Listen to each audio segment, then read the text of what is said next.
오늘 말씀 제목을 헤아리며 감사하고 지혜롭게 계획해보자, 뭐 이런 뜻으로 한번 잡아봤습니다.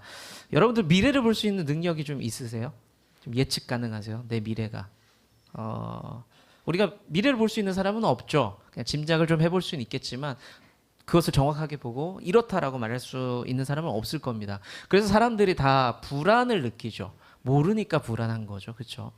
그리고 누군가가 미래를 좀 본다 하면은 그래서 어떻게 되죠? 막 쏠리죠. 용하대. 저 사람 안 돼. 그게 종교를 떠나서 다 그래요. 불교에도 있고 무속신앙도 있고 기독교는 없을까요? 있어요. 제가 여러분들에게 약간 신비한 컨셉으로 집사님 3일 뒤에 말하는 순간 제가 말을 줄여요. 그럼 목사님 뭐예요? 그 제가 신비한 말로 계속 얘기해요. 그러면 여러분 저한테 이렇게 가스라이팅 당하는 거예요. 충분히 모든 종교가 그럴 수 있다는 거죠. 아무도 미래를 알 수 없어요. 아무도 알 수 없습니다. 그런데 우리가 정확히 알고 있는 미래 하나가 있어요. 그러니까 때와 시기는 모르겠지만 그건 확실하지 알고 있는 게 있습니다. 그게 뭐냐면 야고보서 4장 14절 말씀을 같이 한번 볼게요. 4장 14절의 말씀입니다. 시작. 내일 일을 너희가 알지 못하는도다. 너희는 잠깐 보이다가 성경은 말씀하시기를 너는 내일 일을 모른다라고 분명하게 못 받고 있죠. 그리고 분명한 거 있는데 뭐냐면 너희들 모두 죽는다는 거야 라는 것을 말씀을 하고 있습니다. 그런데 우리가 일상을 살아가면서 많이 잊어버리죠. 저도 그랬던 것 같아요. 10대, 20대 때 죽음에 대한 생각 거의 못 해본 것 같아요.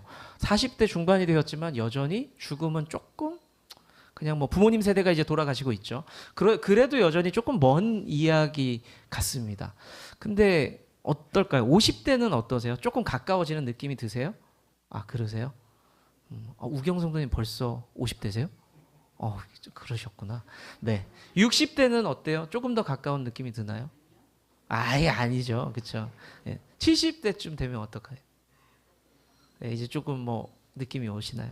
모르지만 우리가 죽음이라는 것은 피할 수 없다는 걸 다 알고 있으면서도 젊을 때는 특히 어릴 때는 그게 그냥 남 얘기 같고 잘 모르겠다는 거예요. 그냥 이 세상에 없는 이야기 같고 마치 영원히 살 것 같은 생각으로 우리는 이 땅에서 사실 살아가고 있는 것이 사실입니다. 그런데 왜 그런가 봤더니 뇌과학자가 이런 분석을 했어요. 사람이 죽음에 대해서 늘 인지하고 살아간다면 그거 너무 극심한 스트레스가 된다라고 하더라고요. 그러니까 뇌가 그걸 잊어버리게 한대요. 죽음에 대해서 나쁜 것에 대해서 계속 잊어버리게 만든다고 합니다. 매일 죽음에 대해서 생각한다면 그 너무 좀 불편하고 불행하고 두려울 것 같긴 하죠. 그런데 오늘 시편 90편의 저자, 글을 쓴 사람이 우리에게 한마디 툭 던집니다. 하나님께 뭔가를 요청하고 있어요. 뭐라고 하고 있냐면 하나님, 인간들 좀 보세요. 쟤네 언제 죽을지, 짧은 인생인데 언제 죽을지 모르고 저렇게 살아가고 있습니다. 쟤네들 인생 짧다는 것 좀 알려주세요 라고 요청하고 있어요. 시편 90편 12절의 말씀을 현대인의 성경으로 한번 읽어볼까요? 시작. 우리의 일생이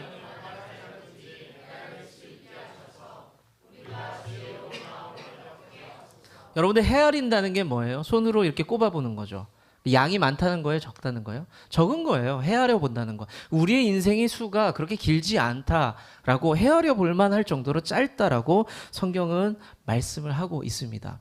제가 몇 번 말씀드렸던 이야기인데 헤아린다라고 이야기하면 제가 이 이야기가 늘 기억이 나요. 제가 태생이 경북이잖아요. 말씨가 안 그런 것 같지만 경북입니다. 애매하게 6학년쯤 돼서 전학을 갔고 그곳에서 새롭게 말을 배우기 시작을 합니다.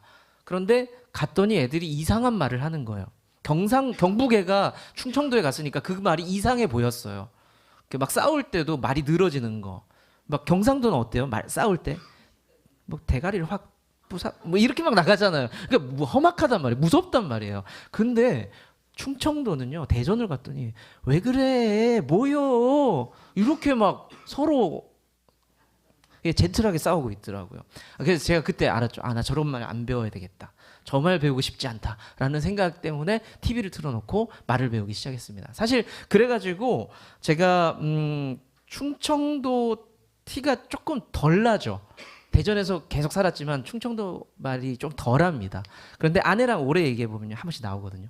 아내는 진짜 찐 충청도 사람이기 때문에 말이 좀 티가 납니다. 그런데 어느 날 우리 아이들이 숫자를 공부하는 날이었습니다. 숫자를 공부하는 날. 그래서 제가 우리 아이들을 앉혀놓고 승우야, 승민아, 그거 한번 세알려봐 라고 했어요. 왜 웃으세요? 여러분들 뭔가 이상하다고 느끼신 거예요? 예. 세알려봐가 왜 이상하지? 제가 세알려봐라고 했는데 아내가 그런 웃음을 좀 이러는 거예요. 그런 말 어디서 배웠어? 라고 하더라고요. 그래서 그런 말이라니, 표준어인데. 당신이랑 다른 표준어를 난 쓰고 있는데 세알려봐. 이게 왜 제가 그렇게 느꼈냐면 너무나 자연스러운 서울 억양을 가지고 세알려봐라고 표현을 했기 때문에 저는 전혀 인지를 하지 못했어요. 근데 아내가 그거 사투리인 거 모르냐 그러는 거예요. 근데 그 사투리 맞아요, 확실히? 여기 사투리예요? 모르죠. 본인들 모르시죠. 지금 다 모른다니까요. 그 사투리예요. 경상도 사투리. 예. 근데 그 보통 그거를 표준어로 뭐라고 해요? 세어봐, 헤아려봐 이렇게 다른 표현들이 헤아려봐도 있고 세어봐도 있고요. 이렇게 하는데 그걸 섞으면 세알려봐가 되는 거예요. 와, 기가 막히지 않습니까? 경상도 말 맞잖아요, 맞잖아요. 근데 그게 이런 느낌이에요. 아주 멋지게 서울 사람처럼 생긴 사람이 딱 가가지고 가게에 가서 아저씨 안녕하세요. 저기 저거 한 봉다리만 주세요. 이런 느낌이에요. 이게 뭐가 이상한 거예요? 이상한 거 모르시겠죠? 한 봉다리가 이상한 거예요. 한 봉다리가. 그러니까 그런 것처럼 억양과 단어가 안 맞았던 거죠. 그래서 아내에게 다시 배웠던 겁니다. 그 말 그렇게 하는 거 아니야? 세어봐라고 다시 해봐. 승우승민이가 아니라 제가 교육을 봐요. 세어봐. 세어봐. 알겠어. 세어봐. 다시 배웠던 기억이 납니다. 여하튼 우리 인생이 길지 않다는 거예요. 한번 성경이 말씀하는 게 뭐냐? 너희 인생을 한번 세어보라는 겁니다. 세어보라. 시간이 길지 않다는 거죠. 자, 그런데 오늘 말씀을 통해서 우리가 나누고 싶은 두 가지가 뭐냐면 길지 않은 시간 속에서 우리가 어떤 태도로 살아가야 되느냐 두 가지를 잠깐 보고 싶습니다. 첫째는 뭐냐면 지난 시간에 좀 감사하는 태도가 필요합니다. 우리 삶에. 우리가 길지 않은 삶이지만 그래도 걸어왔잖아요. 뒤돌아보면 힘든 일도 많았고 어려운 일도 많았는데 보이는 게 뭐예요? 보이는 게 어떤 감정이 올라와요? 감사하죠. 그래도 감사하다. 그래도 지금까지 왔구나. 이런 마음 때문에 감사한 마음이 있어요. 내가 여기까지 걸어왔네. 어려웠던 시간들이 참 많았는데 여기까지 걸어왔네라고 감사한 마음이 있습니다. 신앙이 있든 없든 간에 많은 사람이 그 이야기를 해요. 연세가 드신 분들이 특히 그런 말씀 많이 하죠. 와, 진짜 힘들었는데 내가 여기까지 왔어. 감사해. 그런 표현을 합니다. 신앙인들은 특히 그것을 뭐라고 표현합니까? 은혜라고 표현하죠. 은혜였어. 너무 감사해. 그리고 시간이 길지 않은 것 가지고 우리가 가져야 될 태도 두 번째는 뭐냐면 남은 시간은 좀 지혜롭게 계획할 필요가 있습니다. 남은 시간이 길지 않다는 것을 이제 알고 있는 사람들, 인지하는 사람들 불안하잖아요.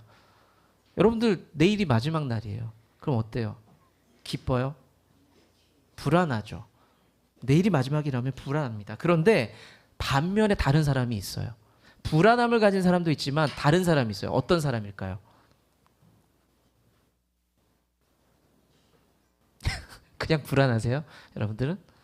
내가 이제 뭘 할까에 대한 고민이 있는 사람이 있어요. 나 뭐 할까? 누구랑 이 시간을 보낼까? 계획이 있는 사람들이 있습니다. 알차게 그 시간들을 채워가는 사람들이 사실은 있죠.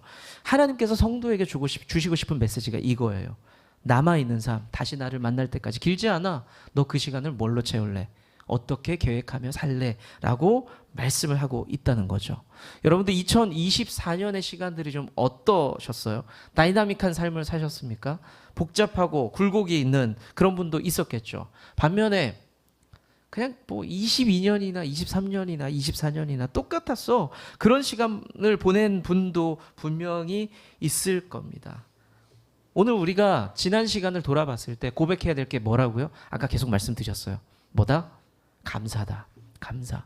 분명히 굴곡이 있었고 주름이 짙을 겁니다. 어려운 시간들 분명히 보냈을 겁니다. 그 시간들 좋은 일도 있었겠지만 나쁜 일도 있었고 힘든 일, 짜증나는 일, 고된 일들도 많이 있었을 겁니다. 그렇지만 그 모든 시간을 이 시간에 우리가 이렇게 마무리하고 싶다는 거예요. 하나님 감사해요. 이 고백이 있으면 좋겠어요. 제가 좀 우리 성도님들께는 말씀드렸지만 한동안 좀 아팠죠. 그 아픈 시간이 개인적으로는 조금 힘들었어요. 마음이 힘들었습니다. 어떻게 해야 될지 모르겠는 거예요. 너무 힘들었습니다. 당황스럽고. 그런데 보통 마음의 병은 쉽게 안 낫는다고 들었어요. 좀 오래 간다라고 들었습니다. 그래서 사실 걱정했습니다. 오래 갈까 봐.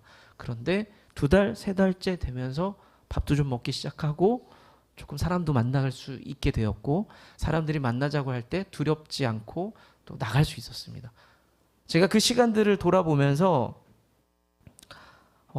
이 시간을 어려운 시간을 좀 짧게 지나가는구나. 그래서 무슨 생각이 들었다? 하나님 감사해요. 그래도 참 감사합니다.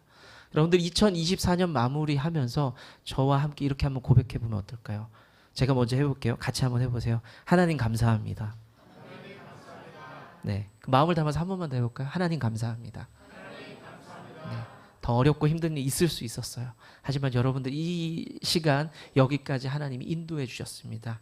그러면 2025년 이제 계획을 세워야 되고 뭔가 해야 된다고 제가 말씀드렸어요. 어떻게 하실 거예요? 새해 늘 맞는 건데 성경은요, 새로운 시간들을 맞이할 때 그것 가운데 계획이 있는 사람이 지혜로운 모습이라고 가르쳐주고 있거든요. 에베소서 5장 말씀 한번 볼까요? 에베소서 5장 말씀 같이 한번 읽어볼게요. 시작. 그런즉 그러니까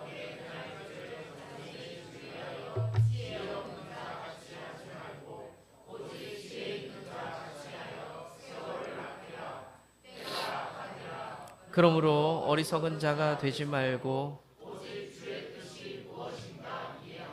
네.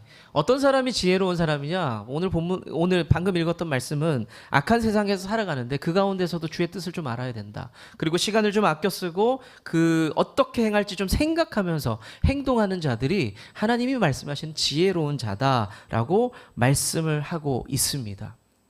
여러분들 하나님 앞에서 지혜로운 자가 되고 싶지 않으세요? 오늘 그 한 가지 방법을 일러드린 거예요. 주의 뜻 가운데 살아갈 때 계획을 좀 세워보자라는 겁니다. 하나님을 위한 뜻을 정하고 하나님을 위한 시간을 정하고 계획을 짜보자는 거예요. 여러분들 어떤 계획을 세워보시겠어요? 작은 것들이라도 실천하면서 하나님께서 여러분들을 바라보실 때 너 참 지혜롭구나 라고 칭찬받을 수 있는 여러분 되시기를 소망합니다. 오늘 2가지 기억하시기를 바랍니다. 지난 시간을 두고는 뭐 하자? 감사하자. 우리 감사하자. 아주 심플해요. 복잡할 거 없습니다. 지난 시간 앞에서 하나님의 그 은혜의 흔적들을 바라보면서 좀 감사하자. 그리고 우리가 맞이하는 시간, 남은 시간을 두고는 뭐 하자? 좀 계획하자. 하나님을 위해서 우리가 어떻게 살아갈 건지 좀 계획해 보자는 것. 이 2가지 덕목을 함께 나눴습니다. 사랑하는 성도 여러분, 내년에 특별한 일 없으면 우리가 또 함께 뛰어갈 겁니다. 하나님 나라를 함께 일궈갈 거예요. 유형의 교회를 두고 우리는 하나님 나라를 일궈가는 경우가 많습니다. 여러분들 좋은 나무 교회를 통해서 하나님 나라를 같이 일궈가는 거예요. 여러분들 쉽게 말해서 같이 농사 짓는 거예요. 담임 목사가 그래도 시간이 제일 많으니까 열심히 농사하세요가 아니라 우리가 함께 농사를 짓고 열매를 기대하고 하나님 앞에 착하고 충성된 종아 칭찬받고 우리가 그렇게 걸어가야 된다는 겁니다. 사랑하는 성도 여러분, 우리 모두가 그렇게 주님 앞에서 선한 일꾼, 지혜로운 일꾼으로 살아가시기를 축원합니다.